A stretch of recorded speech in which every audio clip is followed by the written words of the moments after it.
एक बार फिर हम उपस्थित हो गए हैं कुरान मजीद की कुछ आयतें लेके, और इन आयतों पे आज हम एक बार फिर से चर्चा करेंगे। जैसे जैसे मैं पढ़ रहा हूँ तो बहुत सारी चीज़ें मेरे हाथ लग रही हैं। मैं चाहता हूँ कि वो सिलसिलेवार आपको भी उनसे थोड़ा सा रूबरू कराता चलूँ। तो एक यहाँ पे 3-4 आयतें एक सिलसिले में आई हैं और उनके विषय में मैं आपको बताऊँगा। पहली है सूरा अल बकरा, जो दूसरा सूरा है, उसकी 38 आयत। आप चाहें तो हिंदी का कोई तर्जुमा मंगाकर उसमें ये सारी चीज़ें पढ़ सकते हैं। अब इसमें क्या लिखा है वो देख लेते हैं। हमने कहा तुम सब यहाँ से उतरो, यदि तुम्हारे पास मेरी ओर से कोई मार्गदर्शन पहुँचे तो जो मेरे मार्गदर्शन का अनुसरण करेंगे तो उनके लिए न कोई भय होगा न वे दुखी होंगे।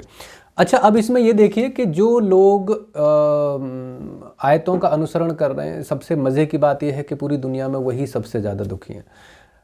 दुनिया के 56-57 देश हैं, उनमें से कुछ ऐसे भी मुल्क हैं जो एक सेक्युलरिज्म को फॉलो कर रहे हैं, थोड़ा सा उस प्रपंच से बाहर निकल चुके हैं, वो खुश हैं। और जो जिन देशों के अंदर, जिन मुल्कों के अंदर सबसे ज़्यादा इस्लाम पर मतलब एक कट्टरपंथ हावी है, वही देश सबसे ज़्यादा दुखी हैं, वही देश सबसे ज़्यादा परेशान है। तो ये आयत यहीं पे झूठी पड़ जाती है कि साहब अगर आप मेरी आयतों को सही तरीके से फॉलो करोगे, मानोगे, तो आप सबसे ज़्यादा खुशी रहोगे, आपको ना कोई भय होगा ना कोई दुख होगा। पहली बात। नेक्स्ट आयत का जिक्र करते हैं। ये है आयत नंबर 39, वही सूरा अल बकरा। और जिन लोगों ने कुफ्र किया और हमारी आयतों को झुटलाया वही आग यानी जहन्नम की आग वाले हैं और वे इसमें सदैव रहेंगे, मतलब हमेशा। तो ये जो आयत है इसमें यह है कि अगर आप कुफ्र करते हो, इन द सेंस मतलब आप अगर इस्लाम को नहीं मानते हो या उससे इनकार कर देते हो, या ऐसे इसको कह लीजिए कि आप आयतों से इनकार करते हो, जो अल्लाह की किताब है उससे इनकार करते हो, तो क्या अंजाम होगा? आप जहन्नम की आग में झोंक दिए जाओगे। और ये आग मतलब ऐसे नहीं है कि एक बार झोंके और निकाल ले और फिर आप मतलब जाओ भाई सब आपका काम, नहीं, आप उसमें सदैव यानी हमेशा रहोगे। अब ये सदैव का जो एक कॉन्सेप्ट है, ये कोई टाइम टेबल इसका नहीं है कि आप कितने दिन रहोगे। अब वो मतलब एक जीवन है, लाखों हज़ारों, अब जब तक दुनिया रहेगी, जब तक ये पूरी की पूरी कायनात है, तब तक आप रहोगे।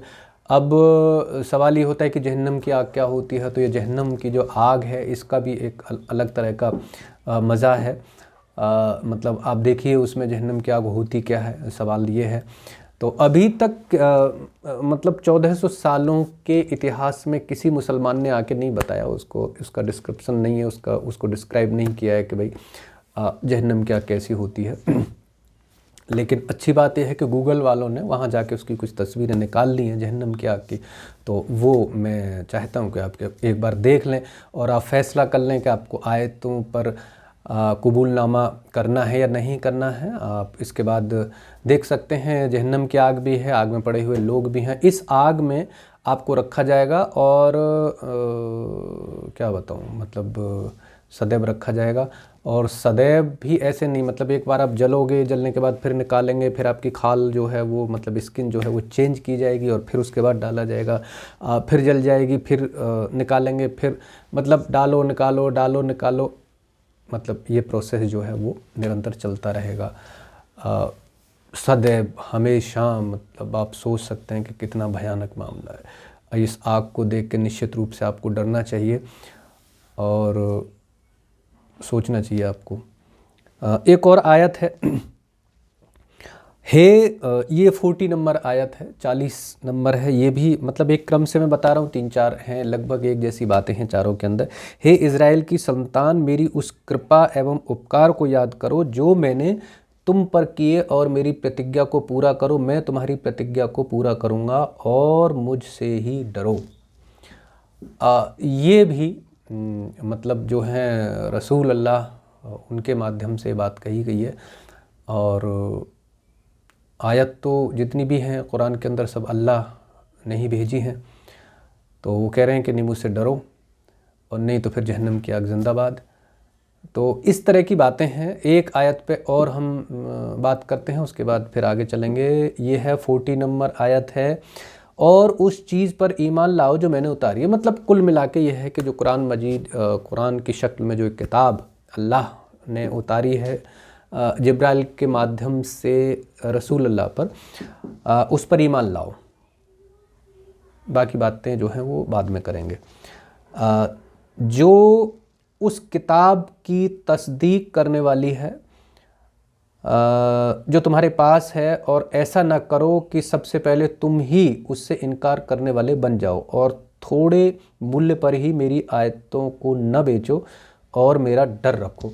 मतलब ऐसा नहीं है कि कहीं से कोई लालच मिला, मतलब कहीं से कोई चावल मिल गए या कहीं से कुछ दाल वाल मिली और आपने वो मतलब परिवर्तन कर दिया, जैसे कि आमतौर पर कर देते हैं लोग या कुछ पैसे वैसे के चक्कर में।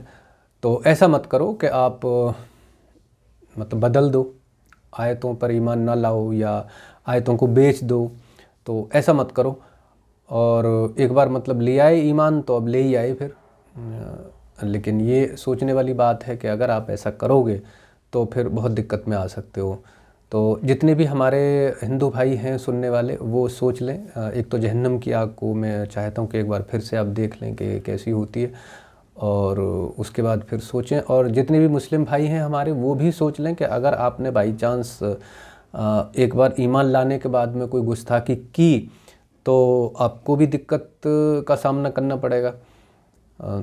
तो ये फ़ैसला आपके हाथ में है कि आपको करना क्या है। मेरा काम है, मैं पढ़ रहा हूँ और फिर आपको बताए मतलब इस सिलसिले में सारी चीज़ें बताता चला जाऊँगा कि भाई क्या क्या होता है, और उसके बाद फिर फ़ैसला जो है वो आखिर में तो आप ही को करना है। नेक्स्ट एपिसोड में हम फिर और 2-4 आयतों का ज़िक्र करेंगे कि उसमें क्या क्या होता है, इनकार करने पे, मानने पे, मतलब मानने के, आयतों को मानने के क्या क्या फ़ायदे हैं और न मानने के क्या क्या नुकसान हैं। नेक्स्ट वीडियो तक के लिए मैं इससे पहले कि इजाज़त मांगूं तो चलते चलते एक निवेदन आपसे कर देता हूं कि लाइक का बटन दबा दें, सब्सक्राइब का बटन दबा दें, कमेंट अगर टाइम हो तो कर दें, नहीं तो कोई बात नहीं, वो तो चलेगा। हाँ, लेकिन कमेंट्स ज़रूर कर दें, लाइक्स मतलब लाइक ज़रूर कर दें, और सब्सक्राइब अगर चाहें तो कर लें, बहुत अच्छी बात है। नहीं भी करेंगे तो भी कोई बात नहीं है, कर देंगे तो अच्छा लगेगा। चलिए नेक्स्ट वीडियो में फिर बात करते हैं।